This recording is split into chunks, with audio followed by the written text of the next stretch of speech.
10.0 The Theory of Evolution. Figure 1. The Grand Canyon, shown here, is an American icon and one of the wonders of the natural world. It's also a record of the past. Look at the rock layers in the picture. If you were to walk down a trail to the bottom of the canyon, with each step down you would be taking a step back in time. That's because lower layers of rock represent the more distant past. The rock layers and the fossils they contain show the history of Earth and its organisms over a 2-billion-year time span. Although Charles Darwin never visited the Grand Canyon, he saw rock layers and fossils in other parts of the world. They were one inspiration for his theory of evolution. Darwin's theory rocked the scientific world. In this chapter, you will read why.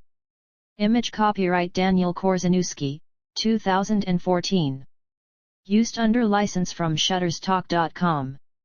10.1 Darwin and the Theory of Evolution. Lesson Objectives. State Darwin's theory of evolution by natural selection.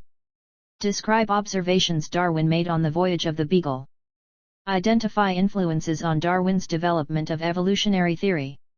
Explain how a species can evolve through natural selection. Vocabulary. Artificial selection. Fitness. Galapagos Islands. Inheritance of acquired characteristics. Introduction. The Englishman Charles Darwin is one of the most famous scientists who ever lived. His place in the history of science is well deserved. Darwin's theory of evolution represents a giant leap in human understanding. It explains and unifies all of biology. An overview of evolution can be seen at 1739. Darwin's theory at a glance. Darwin's theory of evolution actually contains two major ideas. One idea is that evolution occurs. In other words, organisms change over time. Life on Earth has changed as descendants diverged from common ancestors in the past. The other idea is that evolution occurs by natural selection. Natural selection is the process in which living things with beneficial traits produce more offspring than others do. This results in changes in the traits of living things over time. In Darwin's day, most people believed that all species were created at the same time and remained unchanged thereafter. They also believed that Earth was only 6,000 years old. Therefore, Darwin's ideas revolutionized biology. How did Darwin come up with these important ideas? It all started when he went on a voyage. The voyage of the HMS Beagle. In 1831, when Darwin was just 22 years old, he set sail on a scientific expedition on a ship called the HMS Beagle. He was the naturalist on the voyage. As a naturalist, it was his job to observe and collect specimens of plants, animals, rocks, and fossils wherever the expedition went ashore. The route the ship took and the stops they made are shown in figure below. You can learn more about Darwin's voyage at this link. Figure 1. Voyage of the Beagle. This map shows the route of Darwin's 5-year voyage on the HMS Beagle. Each stop along the way is labeled. Darwin and the others on board eventually circled the globe. Darwin was fascinated by nature, so he loved his job on the Beagle. He spent more than 3 years of the 5-year trip exploring nature on distant continents and islands. While he was away, a former teacher published Darwin's accounts of his observations. By the time Darwin finally returned to England, he had become famous as a naturalist. Darwin's observations. During the long voyage, Darwin made many observations that helped him form his theory of evolution. For example, he visited tropical rainforests and other new habitats where he saw many plants and animals he had never seen before, see figure below. This impressed him with the great diversity of life. He experienced an earthquake that lifted the ocean floor 2.7 meters, 9 feet, above sea level. He also found rocks containing fossil seashells in mountains high above sea level. These observations suggested that continents and oceans had changed dramatically over time and continue to change in dramatic ways. He visited rock ledges that had clearly once been beaches that had gradually built up over time. This suggested that slow, steady processes also change Earth's surface. He dug up fossils of gigantic extinct mammals, such as the ground sloth, see figure below. This was hard evidence that organisms looked very different in the past. It suggested that living things like Earth's surface change over time. Figure 2. On his voyage, Darwin saw giant marine iguanas and blue-footed boobies. He also dug up the fossil skeleton of a giant ground sloth like the one shown here. From left, giant marine iguana, blue-footed boobies, and fossil skeleton of a giant ground sloth. The Galapagos Islands. Darwin's most important observations were made on the Galapagos Islands, see map in figure below. This is a group of 16 small volcanic islands 966 kilometers, 600 miles, off the west coast of South America. Figure 3. Galapagos Islands. This map shows the location of the Galapagos Islands that Darwin visited on his voyage. Individual Galapagos Islands differ from one another in important ways. Some are rocky and dry. Others have better soil and more rainfall. Darwin noticed that the plants and animals on the different islands also differed. For example, the giant tortoises on one island had saddle-shaped shells, while those on another island had dome-shaped shells, see figure below. People who lived on the islands could even tell the island a turtle came from by its shell. This started Darwin thinking about the origin of species. He wondered how each island came to have its own type of tortoise. Figure 4. Galapagos tortoises. Galapagos tortoises have differently shaped shells depending on which island they inhabit. Tortoises with saddle-shaped shells can reach up to eat plant leaves above their head. Tortoises with dome-shaped shells cannot reach up in this way. These two types of tortoises live on islands with different environments and food sources. How might this explain the differences in their shells? The Farallon Islands. California's Galapagos. One of the most productive marine food webs on the planet is located on the Farallon Islands, just 28 miles off the San Francisco, California coast. These islands host the largest seabird breeding colony in the continental United States, with over 300,000 breeding seabirds. The Farallon Islands also have a rich diversity of marine life. They are the spawning grounds for numerous fish and invertebrate species, and at least 36 species of marine mammals have been observed in surrounding waters. The islands are known as the Galapagos of California. Why? Influences on Darwin. Science, like evolution, always builds on the past. Darwin didn't develop his theory completely on his own. He was influenced by the ideas of earlier thinkers. Earlier thinkers who influenced Darwin. Jean-Baptiste Lamarck, 1744–1829, was an important French naturalist. He was one of the first scientists to propose that species change over time. However, Lamarck was wrong about how species change. His idea of the inheritance of acquired characteristics is incorrect.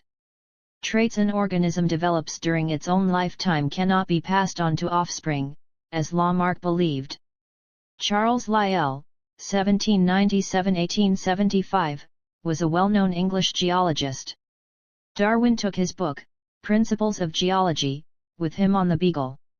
In the book, Lyell argued that gradual geological processes have gradually shaped Earth's surface. From this, Lyell inferred that Earth must be far older than most people believed. Thomas Malthus, 1766–1834, was an English economist. He wrote an essay titled On Population. In the essay, Malthus argued that human populations grow faster than the resources they depend on. When populations become too large, famine and disease break out. In the end, this keeps populations in check by killing off the weakest members. Artificial selection. These weren't the only influences on Darwin. He was also aware that humans could breed plants and animals to have useful traits.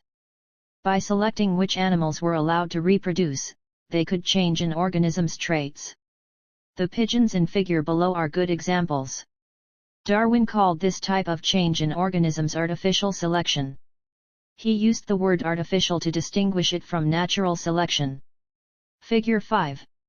Artificial selection in pigeons. Pigeon hobbyists breed pigeons to have certain characteristics. Both of the pigeons in the bottom row were bred from the common rock pigeon. Wallace's theory.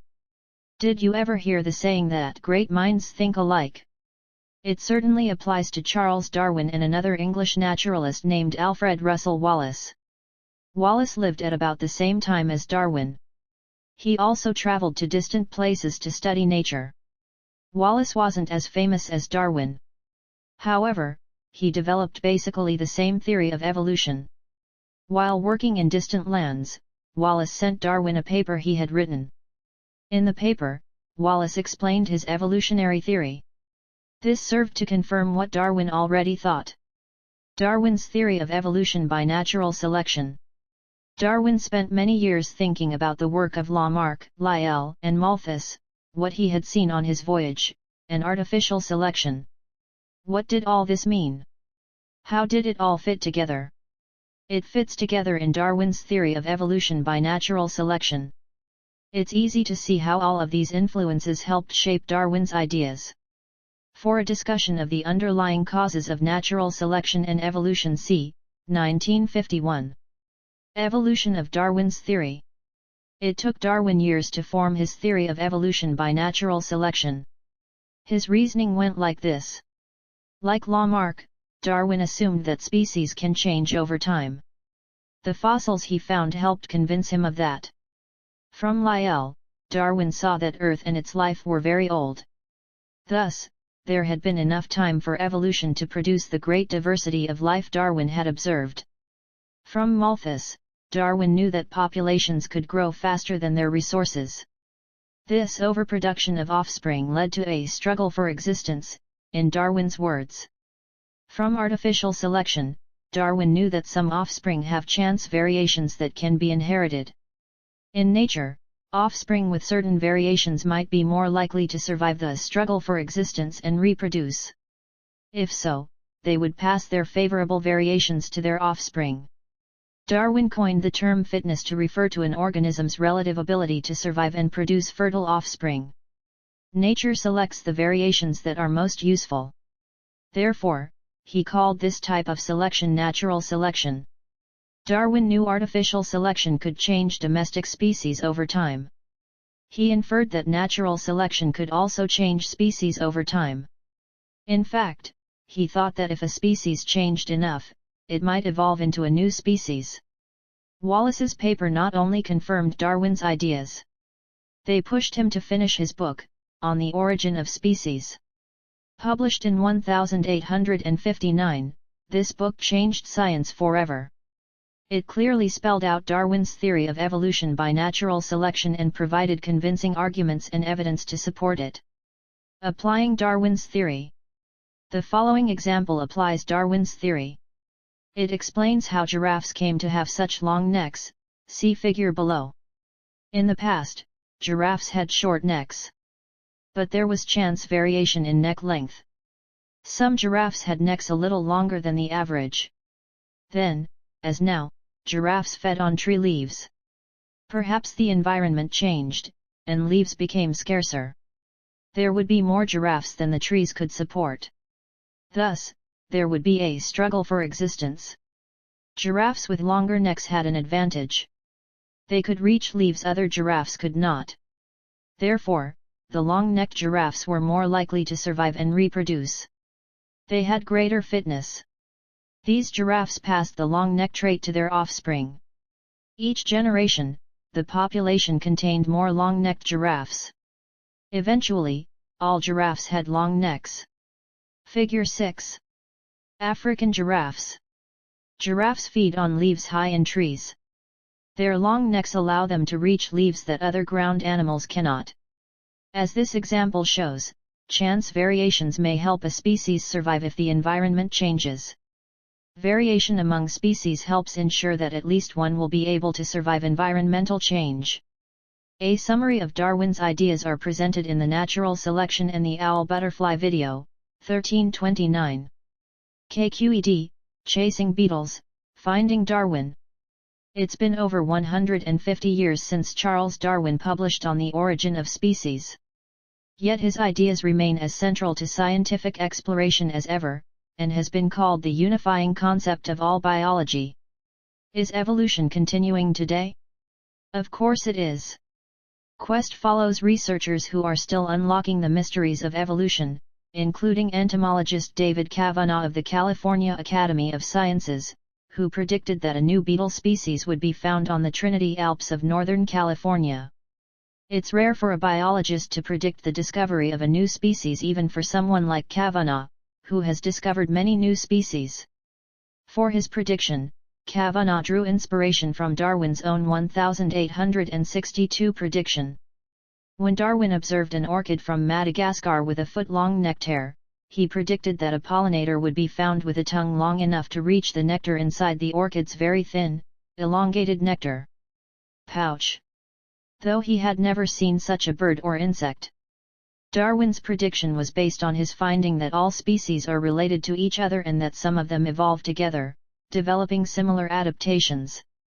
His prediction came true in 1903, when a moth was discovered in Madagascar with a long, thin proboscis, which it uncurls to reach the nectar in the orchid's nectar. In the process of feeding from the orchid, the moth serves as its pollinator. The moth was given the scientific name Xanthopan morgani predicta, in honor of Darwin's prediction. Ck12, the California Academy of Sciences.